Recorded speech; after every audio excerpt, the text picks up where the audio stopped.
Ikaw ba'y nalulungkot? Nagdaramdam? May kwento ngunit walang mapagkwentuhan? Halina't silipin at makinig sa Dear Diary.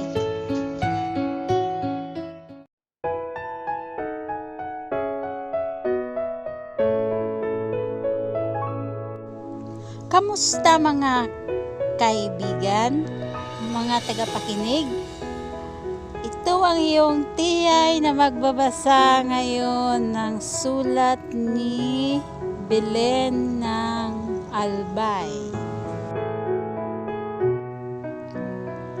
Bago tayo magpatuloy sa sulat ni Belen, kung bago pa lang kayo sa aking channel, huwag niyong kalimutan mag-subscribe at mag-like.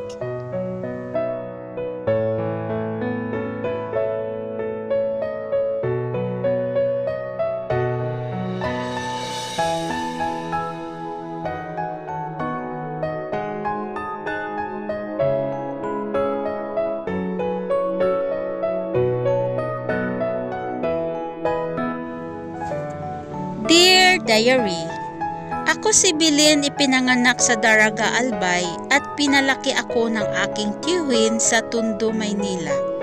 Doon na ako nag-aral hanggang high school at hindi na ako nakapag-college dahil nagkasakit ang umampon sa akin, yun ang aking tiyuhin. Ganun pa man ay kahit ampun lang ako, nagbabakasyon ako sa aking mga magulang at mga kapatid taon-taon. Hanggang sa may nakilala akong lalaki na nagpatibok ng aking puso at nagpakasal kami. At yun ay nagiging asawa ko. Tumira kami sa lugar nila malapit sa mga magulang niya sa Bulacan. Unang taon namin pagsasama ay mabait ito sa akin hanggang sa biniyayaan kami ng 5 anak na sunod-sunod, 3 lalaki at 2 babae.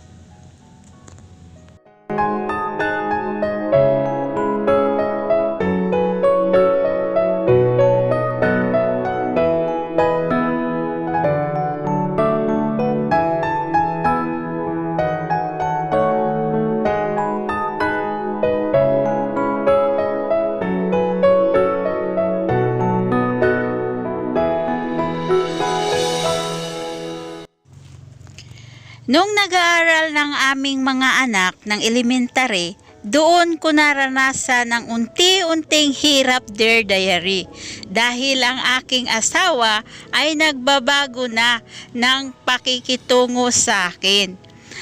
Ang kanyang sweldo halos wala pa sa kalahati ang ibinibigay sa akin at kulang na kulang sa aming panggastos sa araw-araw.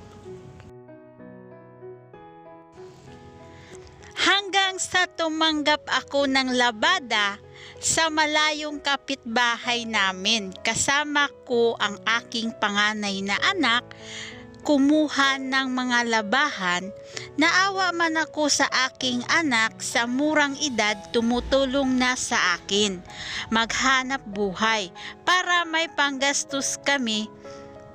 Dinadala namin ang labahin sa bahay at doon na lang labahan at plantsahin sa di plantsyang uling. Kapag umalis ako ng bahay para kumuha ng labahan o maghatid, iniiwan ko ang aking mga anak sa bahay at nakapadlak ang pinto. Nang malaman ng aking asawa nang naglalabada ako, hindi na siya nag-aabot ng kanyang sweldo sa amin. Mas doon tumindi ang aking hirap, Dear Diary. Pakiramdam ko ay solo parent ako.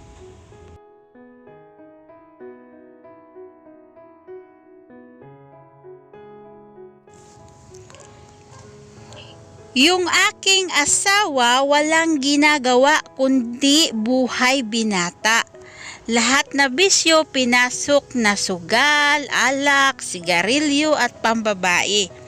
Ang masaklap pa ay kinukonsente pa siya ng aking biyanan na babae at mga hipag pakiramdam ko, aping-api kami ng aking mga anak.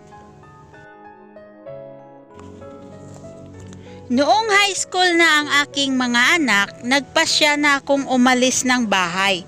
Tutal malalaki na sila at kaya na nila alagaan ang kani-kanilang mga sarili. Nagpasya akong mamasukan bilang isang kasambahay sa Manila. Tuwing day off at araw ng sahod ko na lang ako nakakauwi at makita ang aking mga anak. Sa panganay ko ibinibigay ang budget nila para sa kanilang gastusin sa araw-araw. Bagamat ang aking mga anak na lalaki ay malaki na rin, natuto na rin sila mag-sideline. Nagkukumpuni ng mga lumang computers at nagtayo ng computer shop.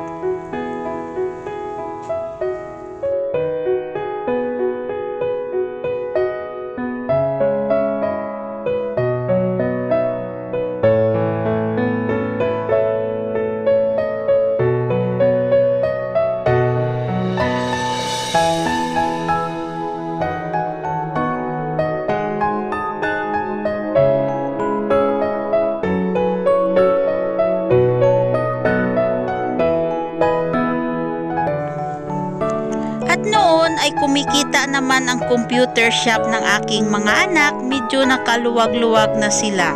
At doon na rin kinukuha ang mga panggastos at baon sa school, Dear Diary.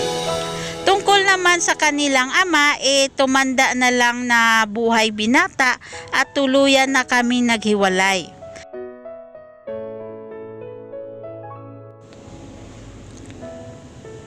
Dahil sa matagal na kami naghiwalay, doon ko naman nakilala si Berto. Ipinakilala sa akin ng aking kasama na kasambahay na kapitbahay daw nila sa probinsya, Dear Diary. Tatlong buwan kami magka-textmate ni Berto bago kami nag-meet. Binata ito at mas bata siya sa akin, Dear Diary.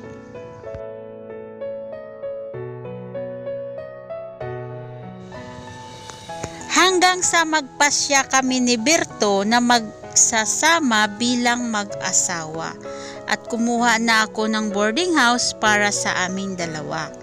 Masaya kami ni Berto na magkasama at hindi ko inisip ang aking agwat na edad sa kanya. Umabot sa 3 taon ang aming pagsasama, akala ko siya ang lalaki na makasama ko habang buhay.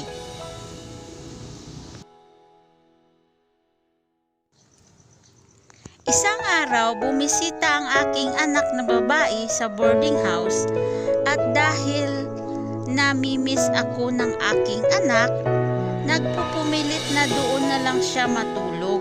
At nang gabi na yun, bigla namang umuwi si Berto na lasing at hindi ko na napakiusapan na wag muna siya matulog sa kwarto kasi nandun ang anak ko.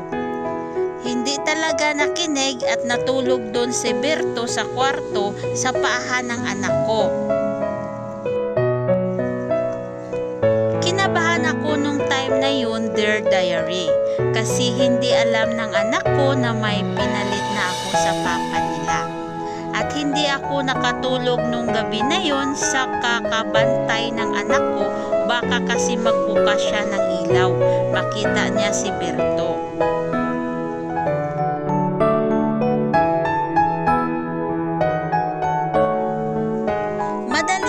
Habang tulog pa ang anak ko, mas nauna bumangon si Berto at maaga ang kanyang pasok sa trabaho.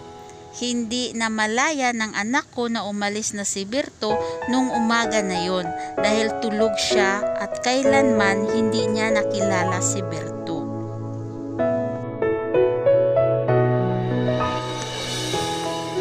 Nakalipas ang ilang linggo, medyo nagbago ito si Berto sa akin at hiningi niya ang number ng aking anak at hindi ko naman ito binigay sa kanya. Lingit sa aking kaalaman, Yung time na naligo ako, doon niya hinanap ang cellphone number ng anak ko at nakuha niya ito.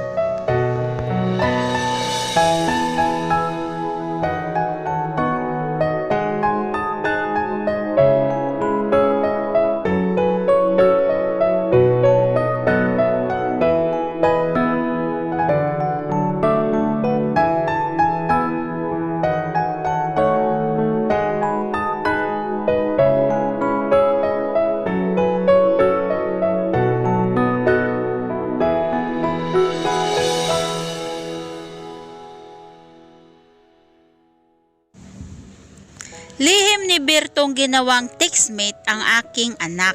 Dahil sa hindi siya kilala ng anak ko, nahulog ito sa kanyang pambubula at lagi niya sinusundo sa school at dinadala kung saan-saan hanggang sa nabuntis ni Berto ang aking anak, Dear Diary. Nung nagdadalang tao na siya ng 3 buwan, pinakilala niya sa amin ng mga kapatid niya si Berto na boyfriend niya at ang ama ng dinadala niya. Para akong sinakluban ng langit nung nalaman ko iyon, Dear Diary. Pero hindi ko na lang pinahalata sa aking mga anak na matagal na kami magkakilala ni Berto. Agad na lang pinlano ng mga kapatid ang kasal nilang dalawa at hindi na ako humadlang pa dahil malaking gulo kung mahahadlang pa ako, buntis na ang anak ko. Wala na akong nagawa at lihim ko na sinabi kay Berto ang lihim na tutaling paghiwalay at wag nang niyang pasakitan o saktan ang anak ko dahil ako mismo ang makakalaban niya.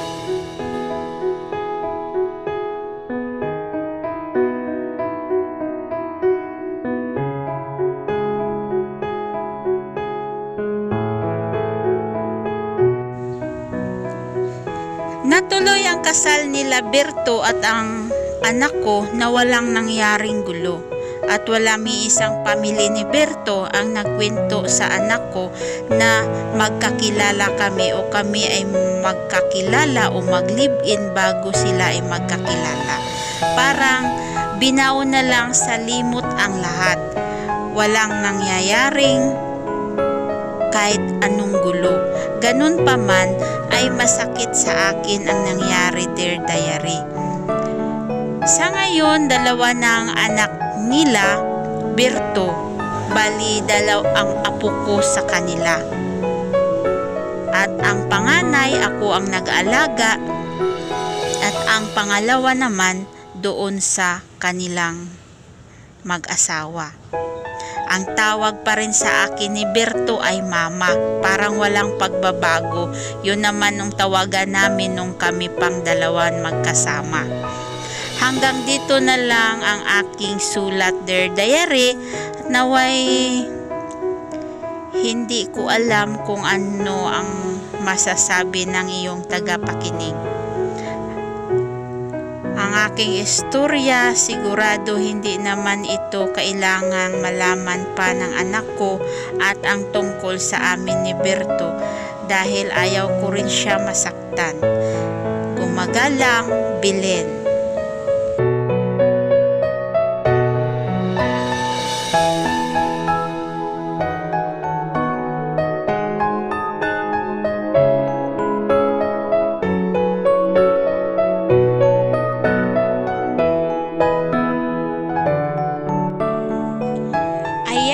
Kaibigan, ating napakinggan ang istorya ni Belen.